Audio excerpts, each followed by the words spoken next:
أعوذ بالله من الشيطان الرجيم فلما دخلوا على يوسف آوى إليه أبويه وقال ادخلوا مصر إن شاء الله آمنين رب اشرح لي صدري ويسر لي أمري واحلل عقدة من لساني يفقه قولي فالحمد لله والصلاة والسلام على رسول الله وعلى آله وصحبه أجمعين أما بعد.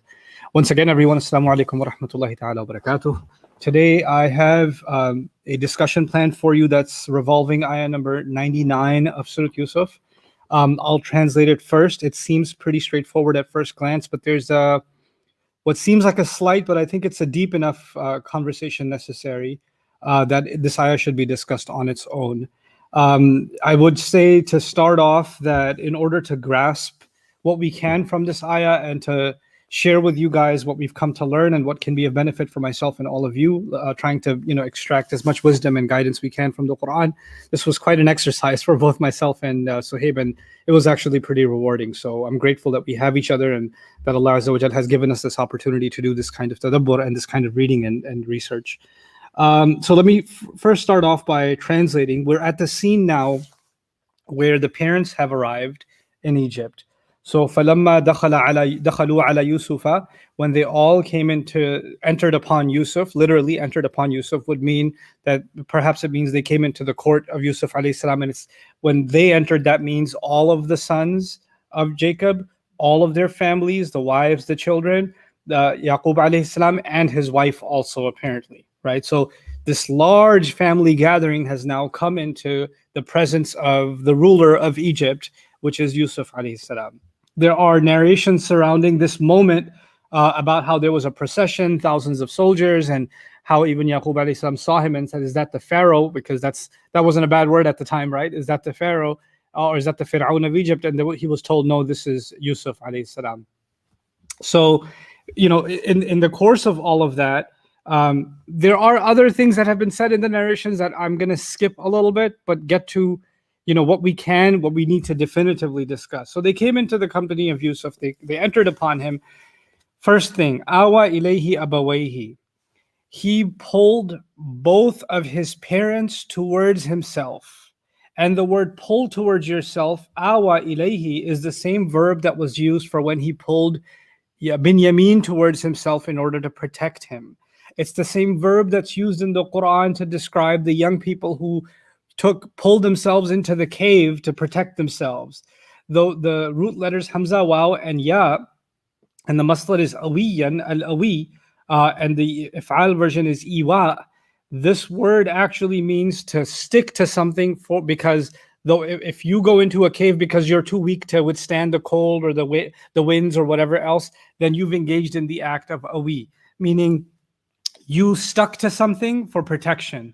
But it could be you cling to someone because you're sad, or a baby clings to the mother because it needs comfort. So every time the weak or the needy cling to someone for refuge, for comfort, for ease, then that's the verb that's used. And the verb used here suggests that Yusuf alayhi salam can't wait to be the comfort for his father.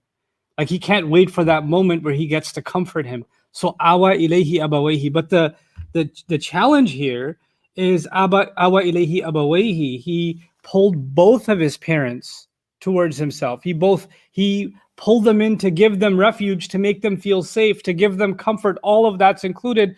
But it doesn't just say that about Yaqub. It says it about both of his parents. And this is peculiar because so far in the story, mom hasn't been brought up at all, except by passing reference when the dream was mentioned, right? Because the sun and the moon represent the mother and the father, right? So this is a curious thing. Mom has been absent throughout the story, and now she's being implicitly brought up again because abawai, the pair form in the Arabic, is basically a combination of ab and right? So the mom and dad is included, and they're both his parents. And that's why I titled the talk today in this way. So the first thing that I'd like to maybe help you understand is, why is mom missing in the story? Obviously, when you lose a child, then the tragedy of that and the devastation of that would hit both parents, and arguably even more so the mother. So one argument is that the mother had already passed, the actual, biological mother of Yusuf alayhi salam had already passed away. But before we get into that conversation, let's look at the Quran's formula for telling stories. You see, you and I are used to hearing a story or hearing an event, and we want all perspectives. We want the full account. And it's fair to ask the question, because we have these sensibilities of how stories are told. How come the mom's not being talked about? But let me tell you something about the Quran's formula for telling stories. The Quran's agenda is actually not to tell a story, first and foremost. The Quran's agenda is to give us lessons, guidance, and principles that can be extracted from parts of the story Allah considers timeless, of timeless value. Right? So he wants us to learn something from these events, but not every single detail of these events. These are a few decades in the making, the story of Yusuf alayhi salam. But we have a few pages, if not even volumes, we have a few pages capturing those decades. So what Allah did is he took bits and pieces from that story that we need for guidance. And everything else has been omitted, not because it's unimportant. It's important historically. Obviously, it happened to these same people. Every single day that transpired in the life of Yaqub alayhi salam has value. Every minute he spent, every prayer he made has value. But there are some things that Allah considered of timeless value that represent guidance for all human beings that will seek guidance from Allah until Judgment Day. Having said that, what Allah does in the Quran is that He compromises telling you about all the characters in a story or everything about any one character. He only focuses on the things that go towards that higher purpose. So it might come across to you, if I was personally telling you a story and I skipped out on the mom, you'd say, hey, what about the mom? But the Quran isn't doing that. The Quran is not interested in telling you a story. The Quran is interested in guiding you. لَقَدْ كَانَ فِي يُوسُفَ وَإِخْوَتِهِ آيَاتٌ لِلسَّائِلِينَ. And it's actually the same reason that in the story of Musa alayhi salam, the father is pretty much entirely absent. Even though he has a father, he's entirely absent from the story. And even if you don't think about the father and the mother, there are elements like Harun alayhi salam was his younger sibling or older sibling, right? But he's missing from the story in the beginning too. And his sister has to go get him by the water. So there's other interesting questions. Allah skipped some details in the Quran because He wants our focus on other things, right? So that, having said all of that, and that is the formula of the Quran, really. Like in any, you'll notice in the storytelling in the Quran, more is missing than is said. That's actually the formula. So we have very little that's been said, but the little that's been said is so valuable and so powerful. And what's even more interesting is that when you compare the volumes, like exponentially larger text in the whatever transcript of the Bible we have now, the Hebrew Bible that we have now, that covers this same story, it's exponentially bigger in the Bible. It's huge in the Bible. And in the Quran, in the much more arguably skimmed version, you shouldn't have the kind of detail that's in the Bible, but actually the Quran is talking about things the Bible didn't even touch. The Quran is addressing things that were never known even by the Israelites. They just weren't known. So this is a remarkable feature of the Quran. But regardless, now it's important to bring up that Allah decided not just to say that He pulled His father who was stricken with grief. He says He pulled both of His parents in, right? So that's going to require a little bit of a conversation. So, and at the end of all of that, I'm going to try to help you think through what could be the benefit in us hearing that from Allah. The both parents comment, because every word is of value, right? So it's a peculiar addition to the story, and it definitely deserves attention. So we're going to do a little bit of that, inshallah, or maybe a lot of bit of that, and then we're going to get to the rest of this ayah. So, and I won't even translate the rest of it yet, because that'll fit in once we have this discussion in place. So first, I'm going to walk you through a summary of what our scholarship, Muslim scholarship, has had to say about how they can fill that gap. What is it? What's the purpose, or who is being referred to by the mother? So I'll read some things from Fakhruddin al-Razi first. البحث الأول في المراد بقوله أبويه قولان. When it comes to both his parents, there are two views. There are two things that have been said. الأول المراد أبوه وأمه. The first meaning is, what is meant by this is his father and his biological mother. وعلى هذا القول فقيل, and based on this, what's been further substantiated is إن أمه كانت باقية حية إلى ذلك الوقت, that his mother was still alive up until that time. وقيل إنها كانت قد ماتت, and it's also been said that she actually had already passed away.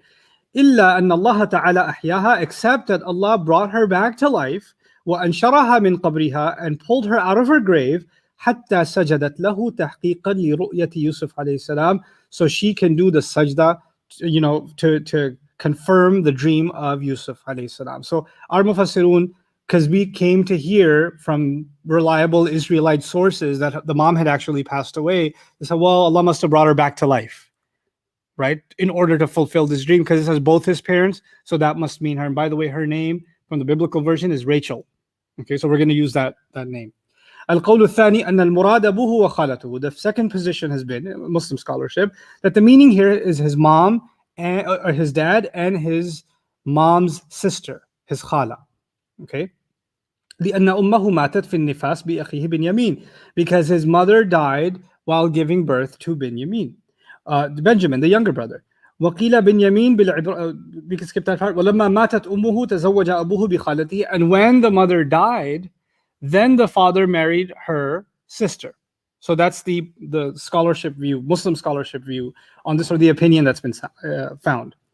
فسماها الله تعالى بأحد الأبوين, so Allah named her one of the two parents, because لأن الرابة تدعى أما لقيامها مقام الأم, because the one who nurtures or takes care, because when Rachel died, the one taking care of both kids was the sister in her place, so she was playing the role of the mother. And in Arabic, the role of the mother, whoever plays the role of a mother, is also called mom. And that's actually a contemporary thing too.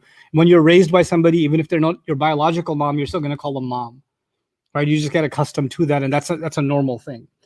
أو لأن الخالة أم كما أن العب عم أب. Or it could be that the aunt in ancient language is actually considered a kind of mother, just like the uncle is considered a kind of father. And that's actually true in the Quran, because وَإِلَهَ آبَائِكَ إِبْرَاهِيمَ وَإِسْمَعِيلَ وَإِسْحَاقَ. Just to give you a little bit of timeline, because some of you aren't as familiar with this stuff, or it's not settled in your head, so bear with me, okay? So Ibrahim alayhi salam has Ismail and Ishaq, right? Ishmael and Isaac. Isaac has Jacob. Jacob has 12 sons, right? So Ibrahim, then Isaac, Abraham, Isaac, and then Jacob, and then the 12 sons. Ibrahim, Ishaq, and then Yaqub alayhi salam, and then the 12 sons of Yaqub alayhi salam, okay? When Yaqub was dying, he told his sons, what are you going to worship after I'm dead?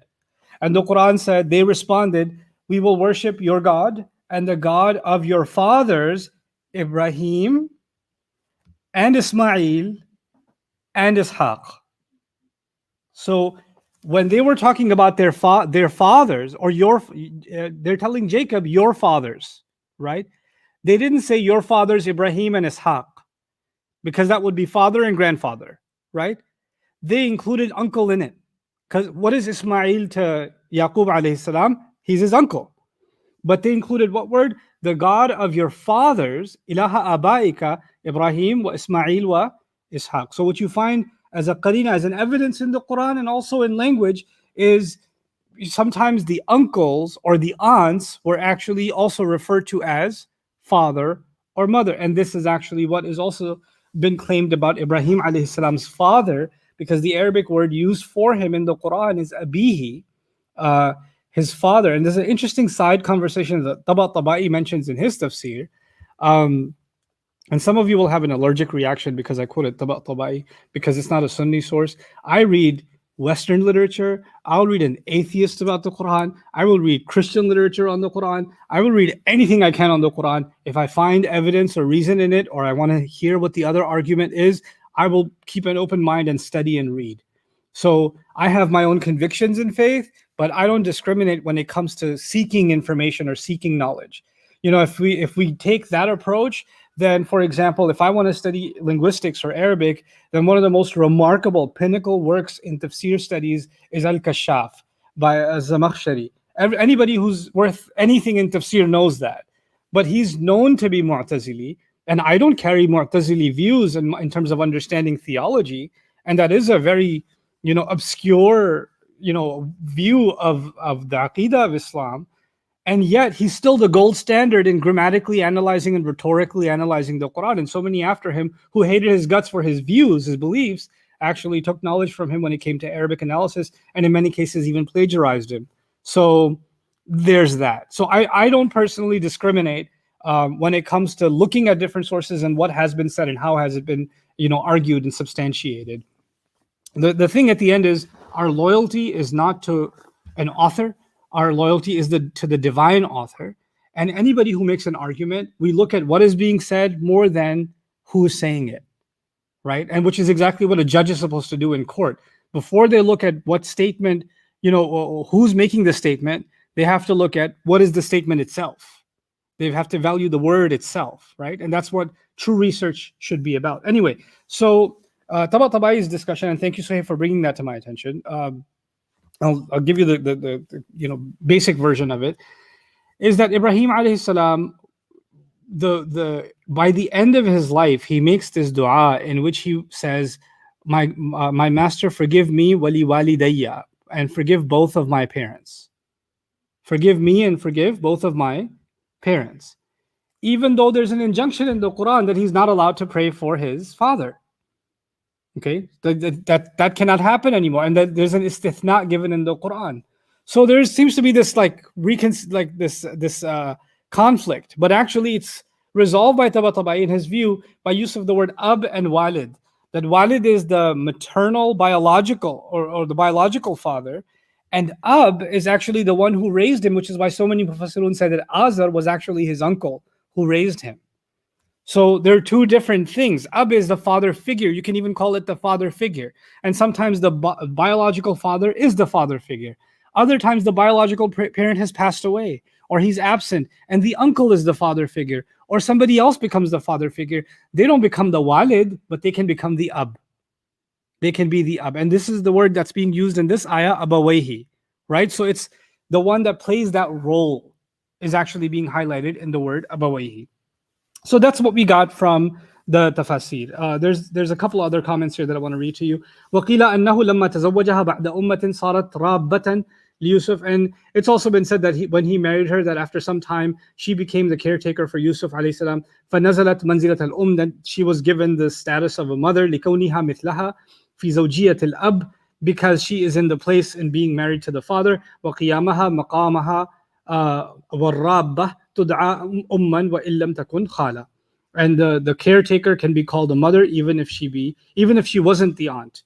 وروي عن ابن عباس رضي الله تعالى عنهما المراد أبوه وجدته. Ibn Abbas has been attributed to him that this means his father and his grandmother. وأم meaning the mother of his mother. حكاها الزهراوي. So there are these different kind of views in Islamic literature, but in order to really grasp this better, I think we have to turn to the genealogy that's mentioned in the Bible and how things kind of played out. This is going to take a little patience from you guys, and I pray Allah gives me clarity in presenting this to you, because I think it'll really help. And then inshallah we'll tie it all together with what I think we can benefit from this ayah. Okay, so if you can bring that screen up, Valerie, thanks. So I'm going to tell you a little crazy story, and those of you that watch like Pakistani dramas and stuff, you about to get a treat. So there's a man named Laban, and Laban had his youngest daughter. Her name is Rachel. He had a daughter older than that, Bilhah, and another one, Zilpah, and the last one, Leah. So he's got 4 daughters. Notice 2 of them are in gray because they're considered handmaidens. In other words, they were daughters from a servant or from a slave woman or a servant woman. So they're not given that full status. What happened in ancient society, apparently in ancient Hebrew society, is that when you had multiple children and some of them from a wife and some of them from a servant, then that was given to you, then the children of the servant become servants of your other children. So basically the red become the grays become the servant of the reds, according to this. Okay, so Zilpah and Bilhah are servants to Rachel and Leah. And the way it used to work is if you have like Rachel is younger and Leah is older, so the younger girl, the younger servant will serve the younger daughter, the older servant will serve the older daughter. Okay, that's just how things used to work. Now, it so happens that there's a young man named Jacob, Yaqub alayhi salam, who has a twin brother in the Bible. His name is Esau. Okay, Esau in English spelling. Okay, and he is basically what you can call an evil twin. He's older, so he came out first, and he is an idol worshiper. He is into adultery and fornication. He does all kinds of evil things, but they are twins. And it's so bad between them that at one point Esau tries to kill Jacob. He tries to kill Yaqub alayhi salam, and Yaqub alayhi salam escapes and comes into this town. And it was, or when he's escaping, even before then, it was already known that Jacob and Yaqub alayhi salam and Esau, the two brothers, are going to get married one day. And the family that was primed to marry them was Laban's family. And the idea was the younger son will marry the younger daughter, and the older son will marry the older daughter. So I'm giving you basically the broken down version of this genealogy from the Bible, and it's going to seem like it's a lot, but inshallah it'll make sense why I'm telling you all of this in a couple of minutes. Okay, so the idea was, since Yaqub is younger, he's supposed to marry Rachel, and since Esau is older, he's supposed to marry Leah. When Leah finds this out, that the word is that you're supposed to marry Esau, she's like, he's a thug, he's a gangster. She's crying all the time. And and she's so distraught, and she's constantly praying to God to change her fate, okay? Because she doesn't want to end up getting married to this guy. It's like an Indian movie for some of you, okay? So she's just losing her mind because she doesn't want to marry him, and she's praying that God changes her fate. Yaqub, again, the biblical version, Jacob comes to this family. He completely falls in love with Rachel. He wants to marry her. He asks for her hand in marriage. Laban, the father, agrees. And when you marry, then your servant comes with you, right? So Bilhah or Zilpah, whichever one's younger, will come with Rachel, because the younger one with the younger daughter, remember? The younger servant with the younger daughter. Okay, so she'll keep her servant when she gets married. Laban plays a trick. He, because they're veiled when they get married as customary clothing. So he wants his older daughter to get married first. So even though he says that you're marrying Rachel, he actually puts Leah in her place, and Rachel stays quiet about it, even though she wants to marry Jacob, and she's really happy about it. The father says, no, the older daughter has more right. She's going to marry him. Just don't tell him anything. We'll talk about it after it's done. And in order to complete the deception, even though Leah is older and her servant is supposed to be the older one of the two, Bilhah and Zilpah, he put the younger one of those two next to Leah, had her covered, and thus deceived Jacob, Yaqub alayhi salam, and they got married. And when it's unveiled, it's the one whose eyes are baggy from all that crying, and she's not the Bible would describe Rachel as pretty, and he really liked her, and he really wanted to marry her. And he comes to, and by the way, the meher, the dowry was that you're going to work for me for 7 years, right? So you can get married to her now, but to pay me off for marrying, the marriage gift is you're going to serve 7 years. He says, well, yeah, I did that, but older daughters should really get married first. And if you still want to marry Rachel, you can. By the way, in Islam, now that's haram. أن تجمعوا بين الأختين إلا ما قد سلف. The Quran talks about this, that you cannot marry two sisters except for what's already happened. But apparently pre-Torah, because this is not even the days of the Torah, this is the Jewish civilization before what we consider Judaism, because the Torah was revealed to Musa alayhi salam generations later. This is before the days of that, right? So this is from Abrahamic times, early times, right? So some of these rules and regulations aren't there. Anyway, so he says, well, you wanted to marry Rachel, I understand, but I really wanted my older daughter to get married first. That's why, I duped you into getting this, ye shadi nahi ho sakti, but ab to ho gayi, right? It's done. So now when it's done, he's like, well, if you want to marry Rachel, you still can. Just add another 7 years to the deal. Work for me for 14 years and you can marry Rachel too. So basically it describes that in a matter of days or a very short period of time, Jacob got married again. So now he has two wives. He has Leah and Rachel, and the servant girls came with them to serve each of those wives, right? And this brought Leah great deals of depression because she felt like she's not the first choice. She's not the one he truly loves. She's prettier, she's younger, he likes her more. And then the Bible describes that God so made it that to compensate her for her sorrow, that Leah was the one who could have kids and Rachel couldn't have kids. For the longest time, Rachel could not have kids. So let me show you what happens next. So Leah, right? She has a son named Reuben. Then she has a son named Simeon. Then she has a son named Levi. Then she has a son named Judah, mashallah. So there's 4 boys. 4 boys are born. And the idea is, there's also literature about how they were competing spiritually. They knew that they're married to a prophet and they're part of the noble legacy of Ibrahim alayhi salam.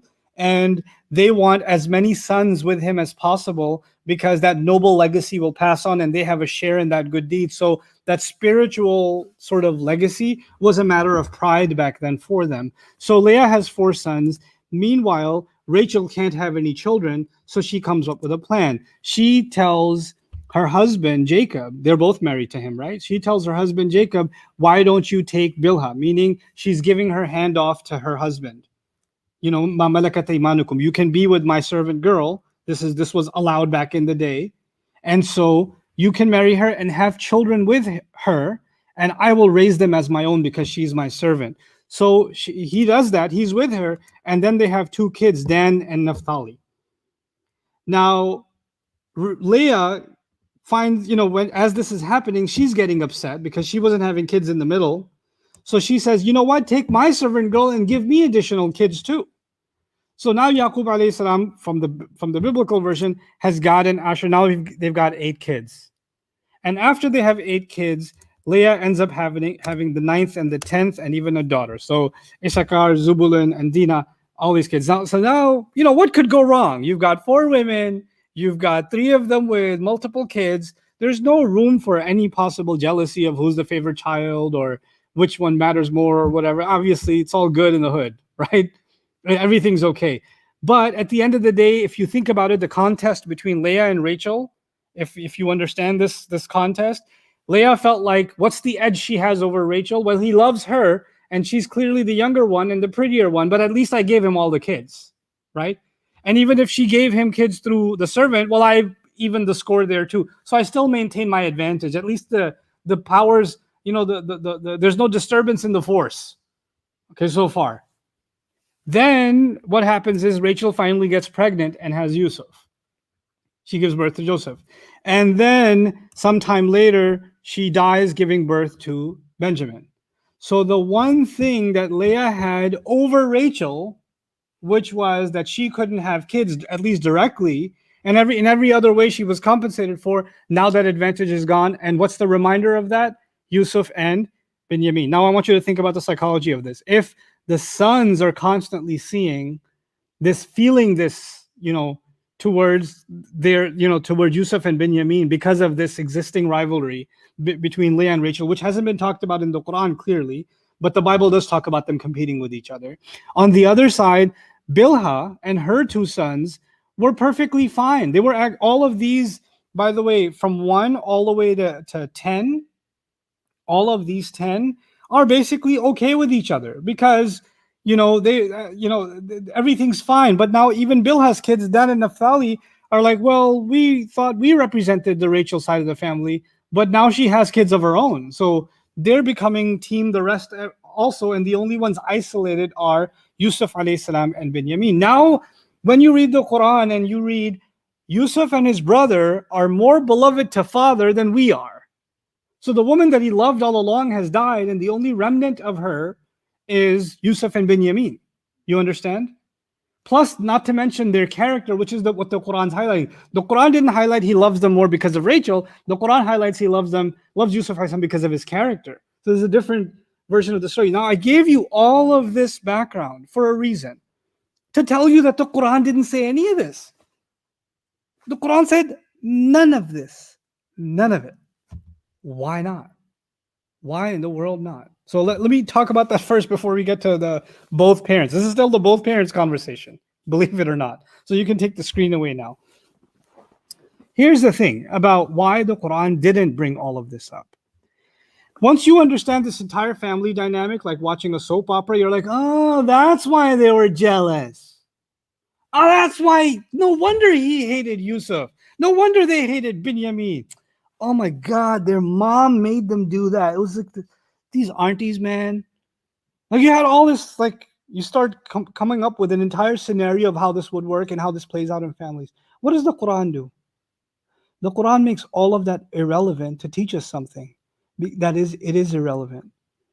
The situation, the drama, the tension, the rivalries, all of that is actually just a facade. The real thing is the devil. Shaitan creates jealousy. Shaitan creates the need to overcome or to look down upon someone else. Shaitan does all of that, not human beings. Not the human beings fall into the waswasa of shaitan. Allah did not endorse that. So who's the enemy in the Quran's depiction of this entire family drama? And none of this drama has been talked about in the Quran. What's the drama? Brothers hate brother. That's the tension that Quran describes. And what's the cause? The devil got to you. If you study the Bible, it's not the devil that got to them. It's this family dynamic that's the reason. You understand? So you've got this human psychological kind of reasoning, and the Quran says, no, you need to understand the underlying spiritual problem. The underlying spiritual problem is how the devil is able to manipulate your emotions. You see what a profound higher road the Quran has taken in describing this story? Right? It's a mind-blowing thing that the Quran has done here by not describing all of this. And when you study it, you're like, oh, now this gets even more interesting, because Rachel dies while giving Benjamin birth, right? And then when she dies, according to the Torah and according to Jewish history, and I tend to have personally, I tend to have more confidence in Jewish genealogy more than anything else, because their genealogy really matters to them. So when they document who's the son of who and who's all that stuff, that I have more confidence in. What the prophets said and did, I have less confidence. I take that with more of a grain of salt. But when it comes to their genealogy, because their identity as a people is so rooted in who's fathering who's the mother, where they come from, all that stuff, that's super important to them. So that I put some stock into. Right? So now if you understand that, then you know that Yaqub alayhi salam theoretically now has 4 wives. One of them has died. Yes? One of them has died. And the others have sons that all hate who? Yusuf alayhi salam. Whether it's Bilha the servant, or it's Zilpah, or it's Leah herself, they all have sons that are not no fans of Yusuf alayhi salam all those years. Whatever the drama may have been that's been omitted, we know that the drama existed. The tension existed, right? And one of them is still alive. Now, Rachel has passed. It could be that Leah is still alive, because the Bible describes that she was buried back in the homeland. And it could be, it doesn't say, it could be that they made it all the way to Egypt. When she died, Jacob said that we should bury her back in our ancestral home. And that's where I want to be buried eventually too. And maybe he took her back from Egypt and got her buried there. But there's no mention of her coming to Egypt. There's only mention of where she got buried. So one theory is Leah was in fact alive. And she's the one being talked about when he says he pulled both his parents into the refuge. Because the person married to your mom is actually your parent. Now, or has the respect of your parent. You should treat them as the kind of courtesy you owe to your parents. Right? So we'll talk about the implications on the ayah itself, but let's talk about the who. So one possibility is it's Leah.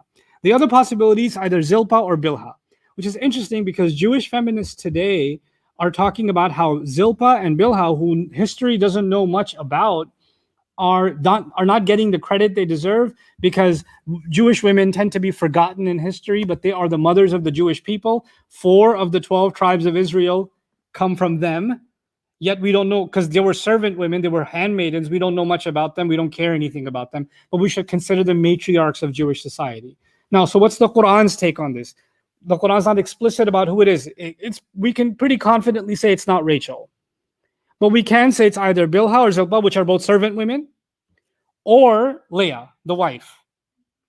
Now let's look at both possibilities and what we could learn from that.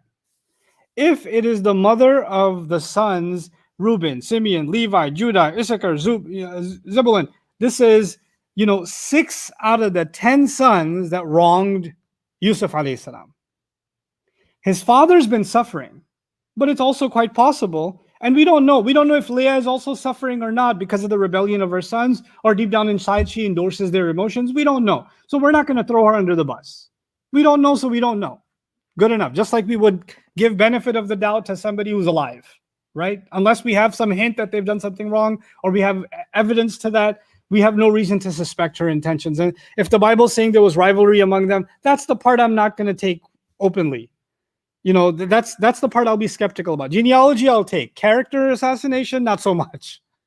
You know, even though I described it all to you, I'm not going to say that I'm completely convinced that that was exactly the story, right? But let's just say it is the mother of the sons that abused Yusuf alayhi salam, hurt the father, and all of that. What do you think her emotions are as she's walking in to see the son of Rachel up there on the throne? And he's gonna want to give dad a hug, right? Because that's his real family, right? Dad's my real family. Y'all are all together. I'm family with dad. Give this shirt to my father, remember? So she's gonna feel like she's not included, or she doesn't have the place in the heart of Yusuf that Yaqub has.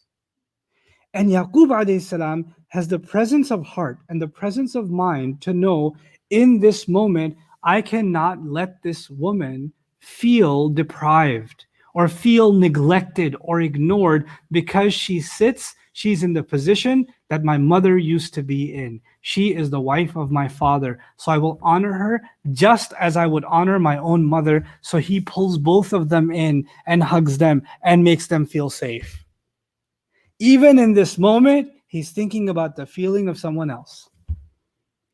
And you know, when he saw that dream, the sun, the 11 stars, the sun and the moon, it may also be that at that time, maybe the Binyamin has just been given birth, or the mom is still alive. It's still possible that his mom was still alive.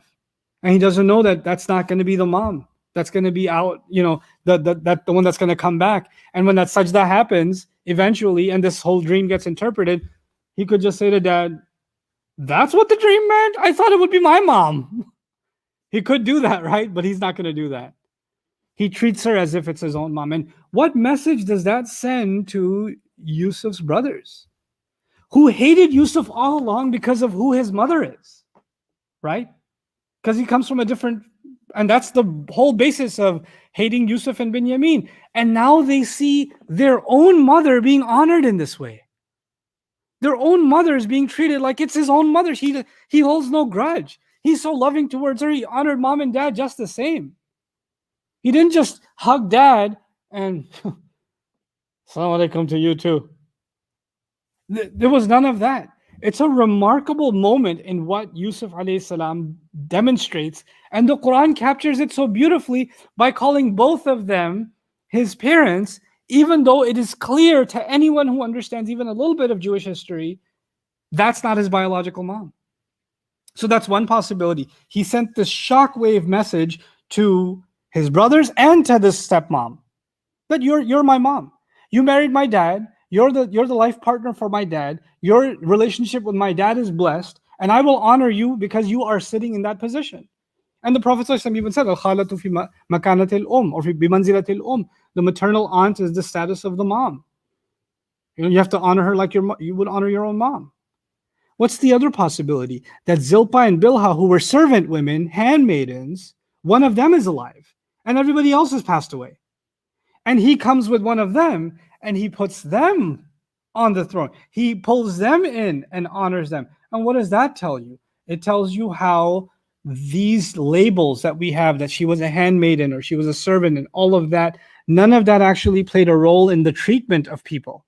It's also evidenced by the fact that Zilpah and Bilhah give birth to sons, but they're not any less sons, because even the Quran says all of them are usbah. The one that come from Leah and the ones that come from the handmaidens are all just sons. It's not lesser sons or second category sons or second class sons and things like that. It's not like that. So there seems to be some kind of a distinction. It's pretty interesting that the Israelites accept all of these brothers of Yusuf alayhi salam as equal brothers and the patriarchs of the Israelite people. But when it comes to Ibrahim alayhi salam and Hajar, they use the same logic to say he's not really the son.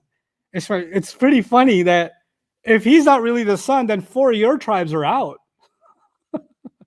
Because by that logic, you should be the 8 tribes of Israel, bro. You know, so, or cousin. It doesn't work. That doesn't add up. But anyway, the discussion of why Ismail alayhi salam is actually a legitimate and full-fledged son, according not just to the Quran, but the Bible itself, is something I've talked about in Surah Al-Imran. But anyway, so this is the kind of an overview I wanted to give you about the mention of both parents and pulling them in and comforting them. Like Yusuf alayhi salam understands, and this is what, the lesson I take away for myself personally and for all of you.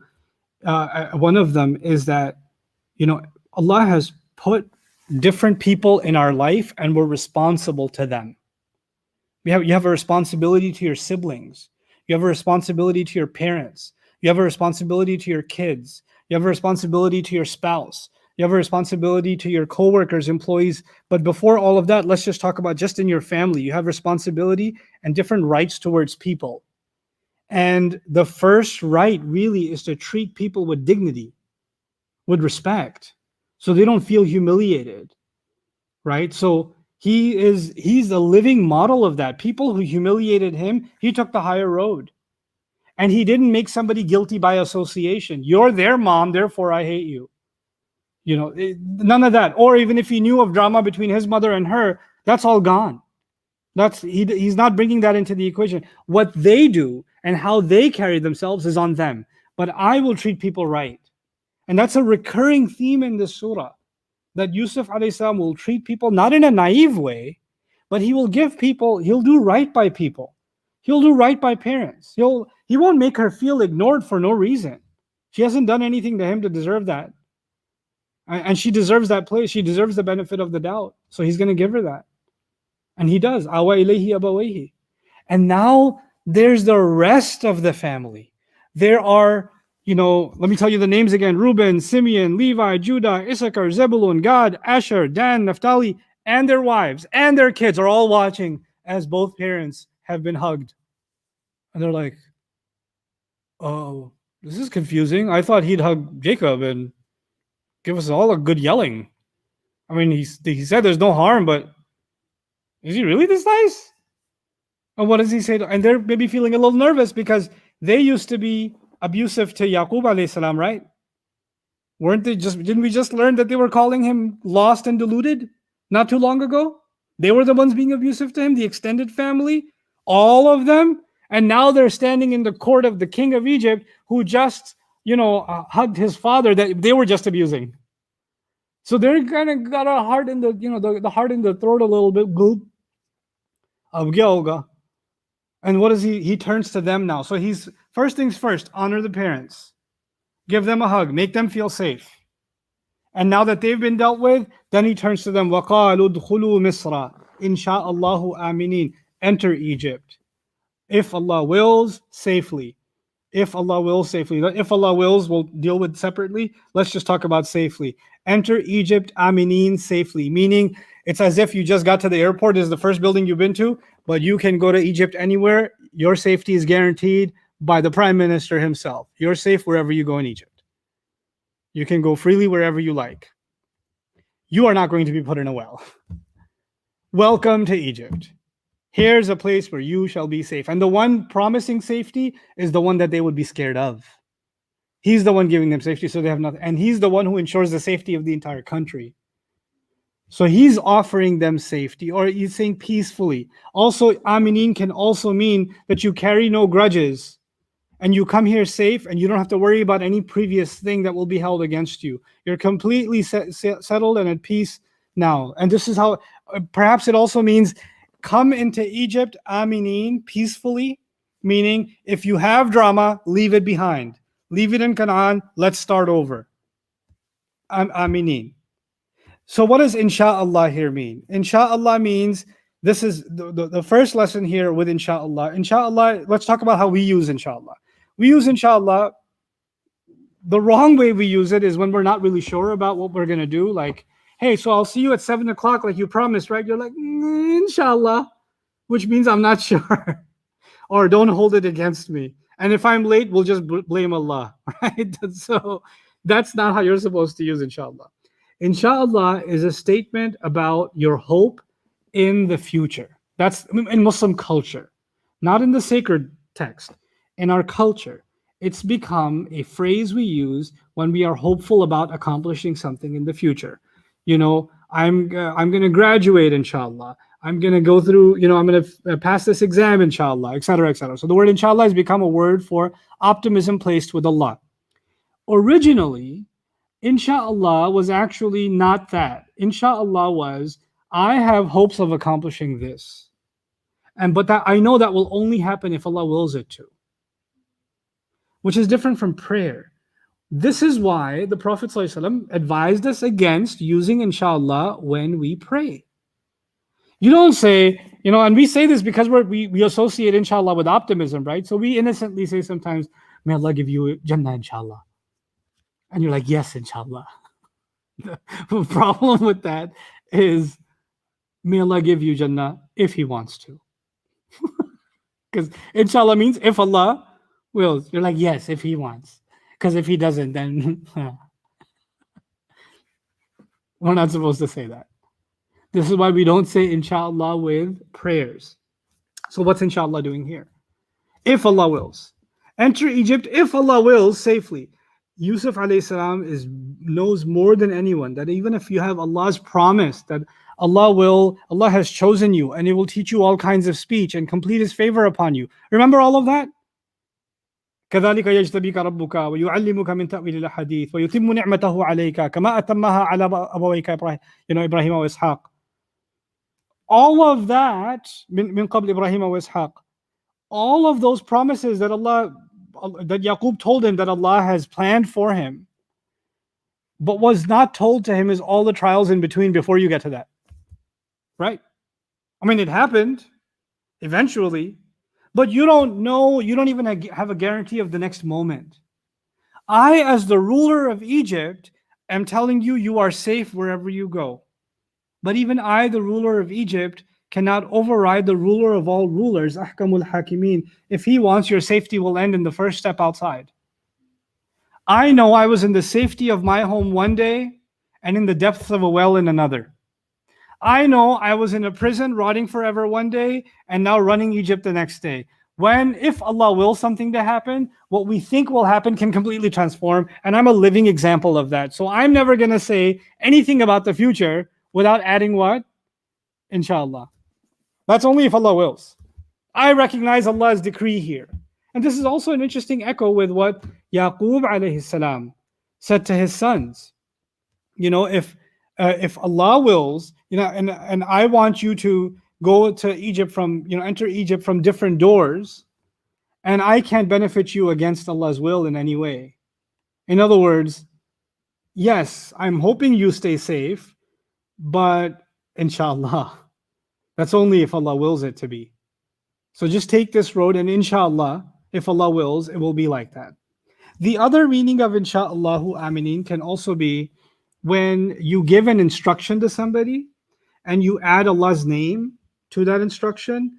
It's as if you're endorsing it, come over inshallah. You say, come over inshallah, or let's talk inshallah. You know what you've done? You've expressed a prayer. Inshallah can be looked at in a sense that way, as a prayer or as a declaration that I've brought Allah into this conversation because with Allah as witness, you're safe. Really, with Allah as witness that you're safe. So, udkhulu Misra, insha'Allahu aminin, is to the rest of the family. You can settle in Egypt wherever you are safely.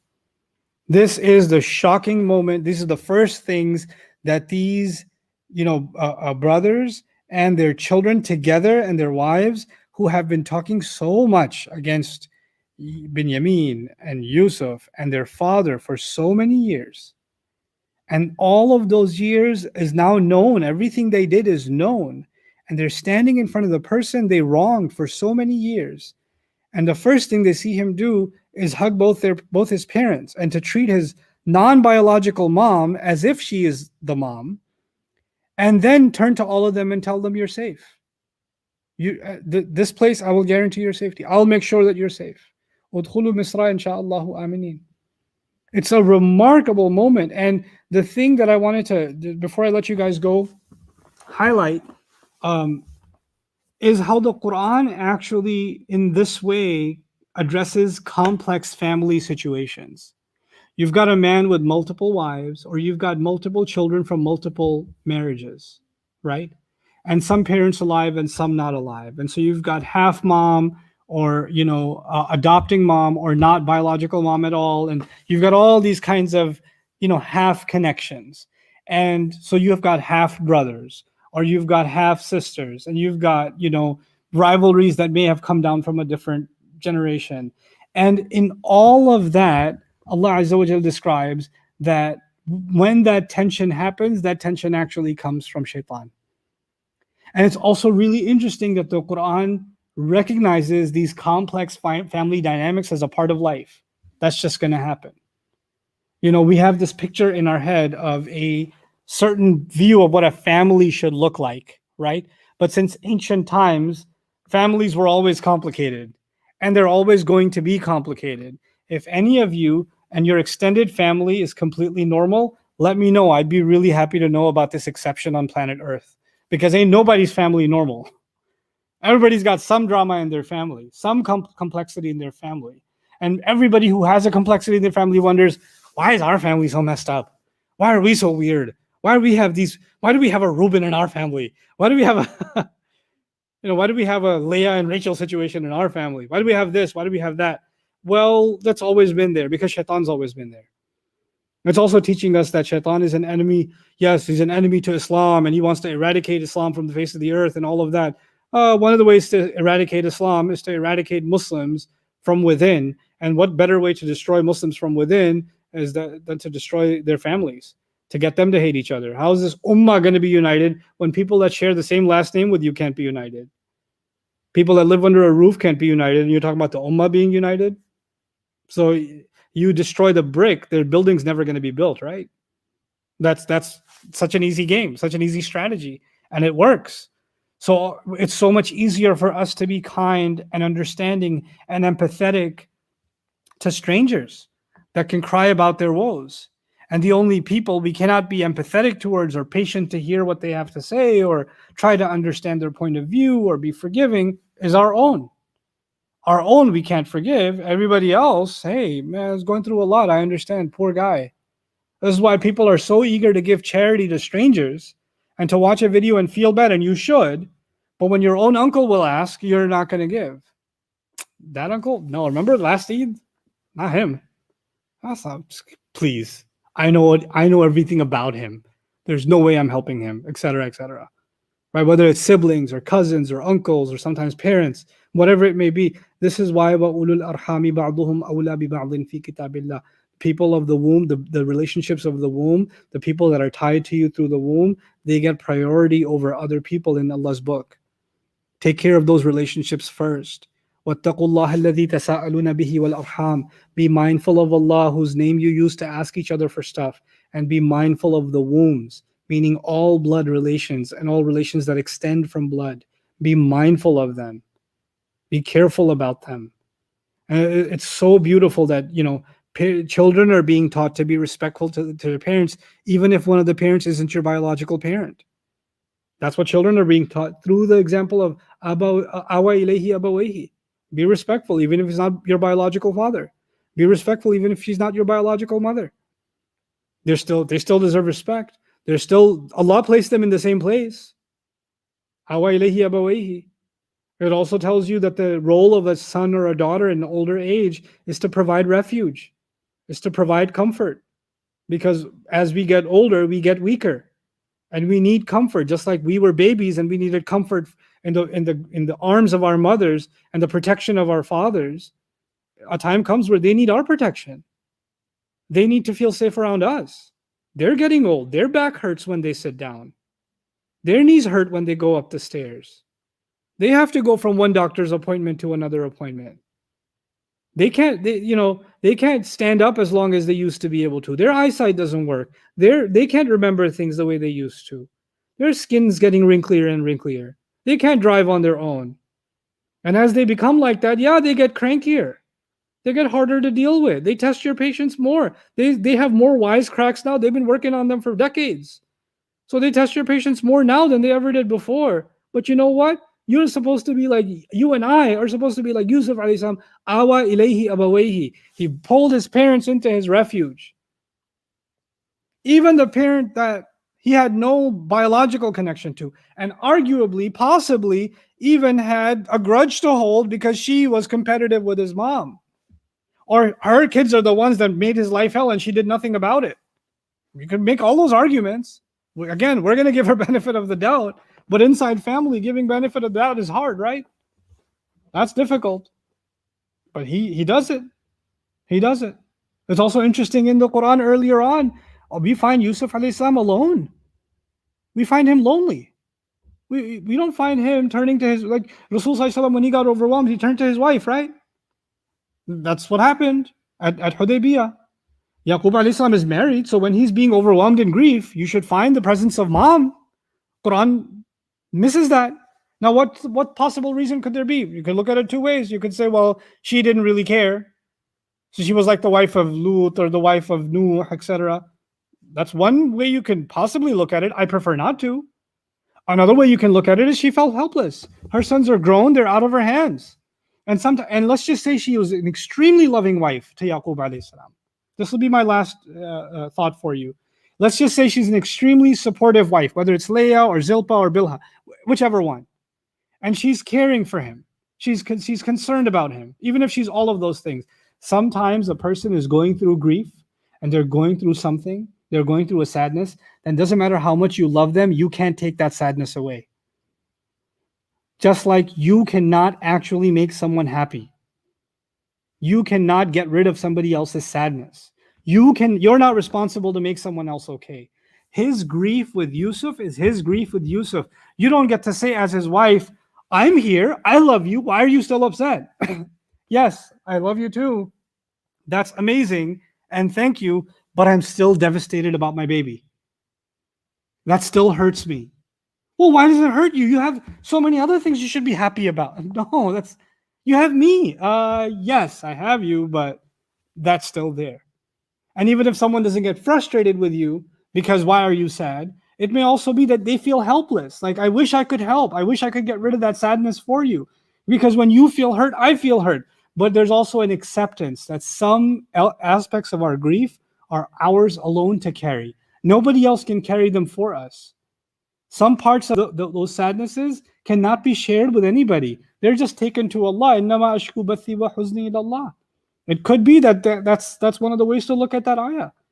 That there are some aspects of grief that no matter what human support you have, it can maybe mitigate it a little bit, but it can't get rid of it. It can't be addressed that way. And maybe that's the role. That's why she's not been mentioned. Perhaps Allah is teaching us something about that sometimes you can be as supporting and as loving and as present as you can, but the situation still can't be helped because it's beyond your control. Accepting that we are not in complete control of every situation and every emotion that the people we love feel, that acceptance is a really big part of moving on in life. And to have meaningful relationships in life, and to understand Allah, who controls the movement of every leaf, controls the beat of every heart. Now, we can't change that. We can't make someone love something, make someone hate something. We can't make someone happy. One thing we are capable of, Allah has made us capable of, we can give someone grief. That He's given us. We can hurt someone with our words. We can give someone, we can do right by someone. We can be a source of comfort for them. We can be kind towards them. Maybe we can bring them joy with our words, but understand that at the end of the day, we cannot control how someone else is going to feel. And we cannot alter how someone else is going to feel. That's going to have to be sometimes between them and Allah. They have to find their way, and that they have to find that relief from Allah Azza wa Jal. That even Yaqub alayhi salam had to find that relief with Allah Azza wa Jal. He being married, because that's what surprised both of me and Suhaib. At the end of all this story, he pulled both his parents in. Wait, he was married all this time? But he was so alone. Look at all these pages. Sabrun Jameel, Wallahu al-Musta'an. What happened to all those pages? He was alone. He was married that whole time? Where was the missus? Well, that's my take on the missus. I'd rather not give her benefit of the doubt. The Quran didn't cast a doubt on her goodness. The Quran is completely silent about her, which means we should either be silent or think good. Right? That's my take on it. We should either be silent because no hint has been given, or we should think good of her. So that's my 2 cents on what I've come to understand about ayah number 99 of this surah. May Allah Azza wa Jal give us all healing through Allah's words and ease our situations and give our hearts comfort in knowing that Allah put His most beloved slaves through trials like these. And inshallah, we have reached ayah 100. 100 and 101 are technically the end of the story, not the surah, but the end of the story. And I think 100 is going to take me a couple of days to finish, so I must make my epic exit as I leave you. Barakallahu li wa lakum. Assalamu alaikum wa rahmatullah.